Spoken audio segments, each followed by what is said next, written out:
Ya, halo teman RKN, dimanapun Anda berada, kembali kita bertemu lagi dalam acara Diskusi Titik Temu. Inilah sebuah program akhir pekan dari RKN Video dan Radio yang membahas tentang isu-isu yang menjadi perhatian kita semua. Saya Hardi Hermawan, dan untuk edisi kali ini kita akan membahas tentang korupsi kader parpol dan nasib capresnya.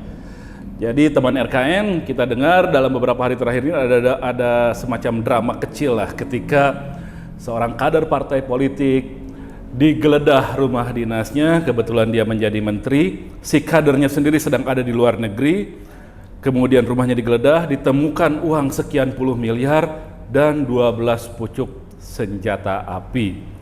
Itu menjadi bumbu-bumbu dalam drama yang berlangsung singkat itu tadi, karena kemudian juga ada kabar si kader ini telat pulang ke Indonesia. Singkat cerita, sampailah dia ke Indonesia, tapi yang disamperin pertama, padahal dia seorang menteri, bukanlah presiden, tapi ketua umum partainya. Nah, itu drama-drama yang kita saksikan dalam seminggu ini. Kader partai itu adalah Syahril Yassin Limpo, Menteri Pertanian Republik Indonesia yang berasal dari Partai Nasdem. Dan kita tahu Partai Nasdem juga punya kandidat calon presiden sendiri untuk kontestasi Pilpres yang akan datang. Kita akan membahas tentang korupsi kader parpol dan nasib capresnya bersama dengan 3 orang narasumber. Yang pertama, ada Bang Rio Capella. Insya Allah akan maju sebagai calon anggota DPD, Dewan Perwakilan Daerah dari Dapil Bengkulu ya. Dapil Bengkulu. Sebelumnya beberapa tahun yang lalu, Bang Rio ini adalah mantan Sekretaris Jenderal Partai Nasdem. Dan mantan Ketua Umum. Oh iya, sempat jadi Ketua Umum ya. Ketika ormas dengan partai ini ada sedikit yang harus diluruskan ya. Ketua Umum dulu Bang Rio. Orang nomor 1 di Partai Nasdem. Sebentar, lalu narasumber berikutnya ada Mas Danang Widoyoko, Sekjen Transparansi Internasional Indonesia, aktivis pegiat anti korupsi. Apa kabar Mas Danang? Kabar baik, kabar baik. Baik ya. Kabar baik yang nggak baik lah, ada menteri yang kena tangkap ya Bu. Yang ketiga adalah seorang pakar politik, pengamat komunikasi politik dari Universitas Pelita Harapan, Dr. Emrus Sihombing. Apa kabar? Sehat. Alhamdulillah. Maju-maju. Sangat maju. Anda bisa menyimak perbincangan ini di 14 stasiun radio di seluruh Indonesia dan tentu saja di kanal YouTube RKN Media. Saya ke Bang Rio dulu.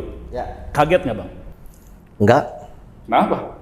Ya, karena itu kalau semua dicari kesalahannya, mungkin di atas 50% menteri pasti ditemukan kesalahannya.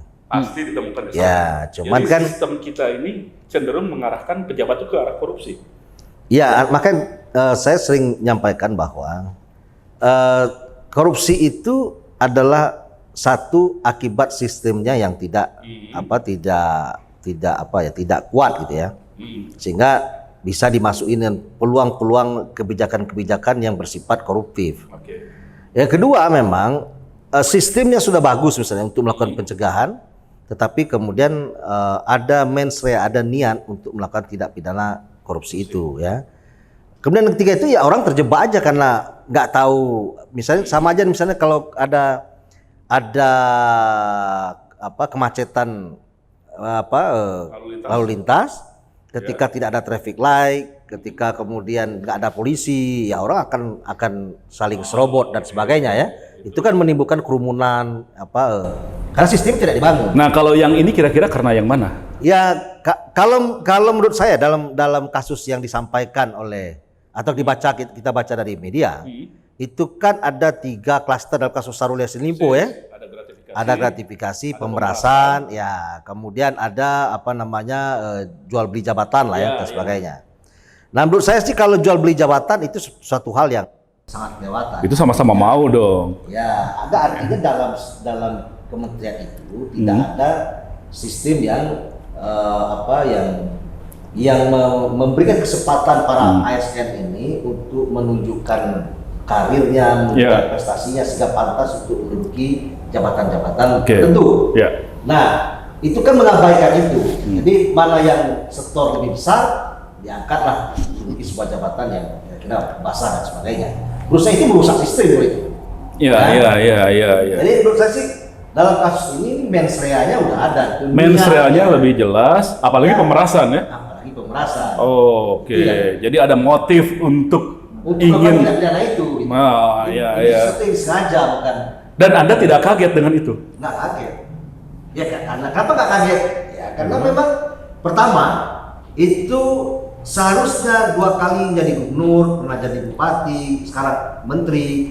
Hal-hal yang seperti itu tidak mungkin atau tidak semudah itu dilakukan. Oh, ini bukan pemula ini ya? Bukan pemula. Iya. Nah kalau misalnya hari ini terjadi, biasanya di daerah-daerah itu orang untuk jabatan tertentu itu jual jabatan. Kabupaten di provinsi itu kalah. Bang Rio ini ingin mengatakan seolah-olah yang seperti ini mungkin sudah jadi pengalaman di masa-masa lalu. Poinnya itu. Jadi tiba-tiba masuk Nasdem berapa bulan langsung ditunjuk jadi menteri, ya. Jadi tanpa merasakan bagaimana roh atau benang merah. Ya suka dukanya, pahit getirnya, ya. Partai ini tujuannya apa itu kan dia nggak ngalamin. Iya. Jadi menteri enak. Jadi perilaku koruptif itu menurut saya itu kita bawa di daerah tidak ada masalah. Tapi di penguasa ya. Nah, kira-kira gitulah ya. Kayak terjadi jual beli jabatan. Dijual beli jabatannya ya. Dijual beli jabatannya. Itu terjadi di beberapa atau hampir sebagian besar daerah. Masa gratifikasinya juga enggak? Ya gratifikasi kan belum masuk nih. Belum ya? Ya, tapi kan jual beli jabatan itu kan gratifikasi ujungnya. Ujungnya pasti penyerahan sesuatu. Gitu. Ya. Belum masuk klaster itu. Nah, kalau Anda tidak kaget, kira-kira Partai Nasdem ini sendiri kaget nggak? Ya seharusnya nggak kaget juga. Karena kan dia nunjuk orang harusnya tahu track record. Ya kalau hari ini dia kaget ya berarti Nasdem selama ini ya tidak mawas diri dalam menunjuk seseorang untuk di jabatan. Tidak know your customer gitu ya istilahnya kalau di marketing.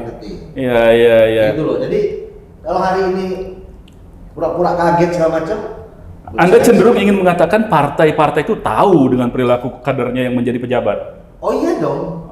Lo kalau nggak tahu kenapa ditunjuk jadi menteri? Oh kan itu pengabdian. Ini satu pengabdian. Dua mungkin kedekatan. Selalu hormat siapa bang? Berita bang? Itu jadi menteri itu. Iya. Ya, gitu. Jadi partai tahu. Dapat manfaat. Ya pasti dong. Gak ada itu partai nunjuk orang jadi menteri itu gak ada manfaat sama sekali terhadap partai. Minimal manfaat pengaruh. Minimal pengaruh. Minimal kemudian orang berurusan di bawah, urusan pertanian lebih mudah. Kalau minta alat mesin pertanian di daerah yang terkait dengan program-program pemerintah urusan pertanian bisa didahulukan kadernya. Ya kan? Yang lain dikasih tapi kadernya minta kasih lebih banyak. Itu kan ada efeknya juga. Atau ada setoran tambahan juga? Ya bisa jadi. Kemudian kalau pergi ke daerah itu, dirjen diajak, karena dia pimpinan partai, ketua ikut semua dia. Ketua DPW sempat. Jadi orang lihat dia hebat betul itu. Dirjen diajak sama dia kemana-mana, langsung sumbang ya buat daerah saya. Ini 100 mesin pertanian, siap kata dirjen. Sumbang itu kan manfaat juga. Jadi apa karena pertimbangan itu kemudian yang pertama kali didatangi ketika datang ke Indonesia oleh Pak SYL ini adalah ketua umum? Ya mungkin salah satunya itu karena ketua umum atau partainya yang menunjuk dia. Karena datangnya kemalaman, kalau kemalaman ngedatangin Jokowi presiden. Oh nggak pantas, ya. Dia nggak ada ketua umum ini malam hari hari ini dia nggak ada presiden. Mohon arahan. Kira-kira arahannya kan mundur atau berhenti? Arahannya seperti apa udah? Mundur ya, atau berhenti? Ada dua pilihan, dia mundur atau tetap bertahan diberhentikan oleh presiden. Tunggu tersangka dulu. Kalau dari partainya menunggu aja? Menurut saya disuruh mundur. Jadi kalau dia disuruh mundur ketika dia kena ditetapkan tersangka Jumat depan misalnya. Iya. Dia sudah bukan lagi kader. Tapi kan suratnya udah beredar tuh tersangka. Oh iya, kan tinggal membunyikan aja. Karena gini, dalam proses hukum yang namanya penyelidikan itu tidak boleh digeledah. Iya. Kan? Kalau penyelidikan itu kan untuk menemukan apakah ada tidak pidana atau tidak. Maka lihat dulu, cari full bucket. Kemudian naik, setelah ditemukan tidak pidananya naik tingkat sidik. Sidik itu untuk mencari tersangkanya. Maka di situ boleh menggeledah, boleh menangkap, boleh menahan. Ya, menggeledah itu izin pengadilan. Kalau kejaksaan melakukan penggeledahan di mana-mana, berarti izin pengadilan sudah ada dan dua alat bukti sudah ada. Tinggal menetapkan tersangkanya. Maka tersangkanya kan nama terkait pasti ditetapkan. Iya. Sebetulnya mereka sudah menetapkan, tapi mungkin belum mengumumkan. Oke. Normal atau tidak kita akan tanya dulu Mas Danang kalau seperti itu. Mas Danang dulu kita bahas dulu korupsinya. Nanti dia tahu beres. Ya gimana? Mas bisa dikonfirmasi nggak nih kata Bang Rio tadi wajar, tidak kaget, partai memang sama-sama menarik manfaat dari perilaku kadernya seperti itu. Iya kan memang seperti ini persoalan klasik kita ya, dan sebetulnya ini menjadi PR kita semuanya dan belum akan selesai nih hari ini. Pertama terkait dengan pendanaan politik. Ini artinya tadi seperti Bang Rio katakan tadi partai dapat manfaat. Ini kan berarti sebagian operasional dari partai politik ini kan didanai oleh kader-kadernya dan terutama pada jabatan-jabatan yang cukup tinggi seperti menteri itu menjadi sumber pendanaan atau sumber kegiatan. Kadang-kala tidak harus bentuk dalam uang ya, program itu kan yang membuat yang menggerakkan partai politik. Tapi kan. Uang penting. Uang penting gitu. Enggak selama ini image-nya ini kan kayak seperti Nasdem ini kan dibiayai oleh pemiliknya. Oleh Bang Surya Paloh yang kita bayangkan begitu. Citranya kan pengusaha yang sangat kaya raya sehingga kemudian cukup generous mendanai banyak kegiatan partai. Tetapi kalau dari sini tampak bahwa sebetulnya sebagian pendanaan itu disupport oleh para kadernya yang didudukan di tempat-tempat strategis. Ya, nah ini yang saya kira menjadi PR bagi kita semua sepanjang sebenarnya pendanaan partai tidak dibenahi dan terutama karena memang dari dulu itu ada usulan negara memberikan dukungan yang cukup besar bagi partai politik. Masuk akal sih. Bukan masuk akal, itu praktek di bahkan negara maju. Jerman begitu ya? Semuanya di negara Eropa, negara yang sudah mapan didanai oleh negara gitu. Tetapi mohon maaf nih, Nasdem yang menolak nih. Salah satu yang menolak di depan dalam beberapa diskusi itu formulanya itu kan teman-teman DPR tuh ada penolakan. Janganlah gitu, negara mendanai cukup 50% sebaiknya karena mereka nggak mau diaudit itu. Nah memang ada konsekuensinya. Konsekuensinya kan kalau dapat dana dari negara, statusnya harus diperiksa terus, audit secara berkala. Segala macam, buat laporan segala macam. Tetapi bukan cuma konsekuensi audit, tapi begitu didanai negara sepenuhnya, poir-poirnya kehilangan peran. Dia juga jadi pejabat negara yang harus diperiksa terus. Semua pengurus partai itu. Makanya sepanjang bohir tidak relevan. Nah, Nasdem termasuk dalam catatan saya di depan tergantung pemerintah, di belakang nggak bisa, kita nggak setuju. Padahal kalau Bang Rio pada waktu itu setuju dan Nasdem setuju dan semuanya jadi, lama ketua umum terus ini. Oh iya, ketua umum terus. Iya, nggak perlu mikir dana politik kan karena ada. Karena pemegang saham utama, donatur utama adalah negara. Gitu, yang penting dia bisa bagaimana berpengaruh dalam partai kan. Iya. Bekerja yang kelihatan sama orang bahwa dia sudah bekerja. Idealnya seperti itu. Iya betul. Dan Anda katakan ini bukan khas Nasdem kalau begitu. Oh bukan, di banyak partai akan seperti itu problemnya. Ada tambahan konsekuensi dari jelasan masalah itu. Kalau di Eropa itu, ketua umum itu menjadi manajer partai. Oh iya. Saya pernah datang COO lah ya. CEO. Jadi saya pernah datangi Partai Liberal Jerman, yang semua dibiayai oleh negara. Maka ketua umumnya itu digaji. Ya, dia ketuanya, dia nggak muncul di publik. Nggak perlu. Dia nyari caleg, bagaimana mengatur partai, buat laporan. Kalau hari ini kan ketua umum kan adalah orang yang berkuasa di partai. Kenapa? Karena dia yang mencari pendanaan. Ada sih ketua umum yang bukan orang berkuasa di partai, tapi anaknya. Oh, maunya ke situ. Jadi ini bukan khas dari Partai Nasdem. Katakanlah sekarang Partai Nasdem memang 2 kali berturut-turut kena. Sehingga makanya seperti kata Bang Rio tadi, nggak kaget juga. Nggak kaget juga. Ini mungkin memang perlu dicari saja yang sekarang terjadi. Atau kemudian bisa jadi sistem ini dipertahankan agar semua punya kelemahan masing-masing gitu kan. Kalau Bang Rio tidak kaget dan kalau Anda mengatakan ini bukan khas Partai Nasdem, artinya seluruh partai-partai kemungkinan melakukan hal yang sama. Jadi kalau misalnya ada kader yang ketahuan seperti ini, kira-kira orang masih menganggap partai ini bisa dipercaya atau bagaimana? Kalau soal kepercayaan kan rendah kepada partai politik kan, bahkan partai ID kita, identifikasi orang kepada partai itu semakin turun. Makin gitu turun kan? ya. Jadi itu persoalan yang klasik juga gitu ya. Karena partai juga tidak begitu bekerja karena keterbatasan finansial, lalu kemudian Party ID semakin menurun. gitu. Dan itu mengkonfirmasi juga beberapa survei, kemudian kepercayaan kepada lembaga DPR juga semakin menurun gitu. Nah, ketakutan kita justru bukan itu ya.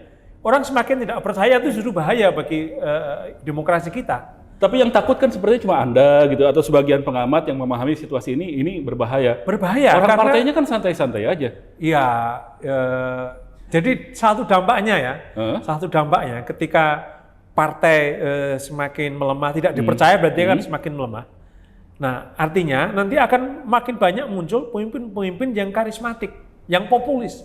Jadi populisme itu muncul ketika lembaga demokrasi semakin melemah. Jadi ketergantungan pada sosok itu menjadi lebih penting. Sangat penting. Capresnya juga. Oke, sekarang giliran Bang Emrus kalau gitu. Langsung aja, Anda tahulah pertanyaan saya kemana. Baik, saya setuju dengan dua pembicara, begitu ya. Betul. Jadi kalau kita bicara tentang sistem gitu ya, sistem kita yang lemah, itu sebenarnya kalau kita bicara sosiologi itu produk sosial. Artinya apa? Kenapa ada kader partai melakukan korupsi? Kenapa ada pejabat pemerintah atau negara melakukan korupsi? Karena struktur sosial kita menghasilkan koruptor-koruptor. Artinya sistem yang berlaku. At least kita bisa melihat misalnya katakanlah pengawasan yang lemah. Atau juga akibat daripada leadership. Kepemimpinan daripada di atasnya.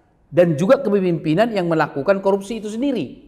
Jadi korupsi tidak hanya terjadi di partai, tidak hanya karena sistem kepartaian. Makanya dikatakan Bang Rio Capella tadi tepat. Seandainya dibongkar secara jujur gitu ya, ibarat itu sudah seperti gunung es ini. Jadi yang ketahuan saja itu, andaikan dibongkar lebih lanjut, sederhana untuk melihatnya. Misalnya gini, sebelum dia menteri bagaimana kekayaannya? Atau sebelum pejabat, setelah dia pejabat luar biasa kekayaannya. Itu bisa diatur. Bisa menggunakan diskresi dan lain-lain sebagainya. Tapi bisa diatur kalau cuma soal laporan di atas kertas toh. Justru itu kan. Jadi korupsi harus kita lihat dalam skop luas. Jangan sekedar katakanlah mengambil uang itu, tetapi bisa nggak memainkan korupsi jabatan. Korupsi katakanlah kewenangan dan lain-lain sebagainya.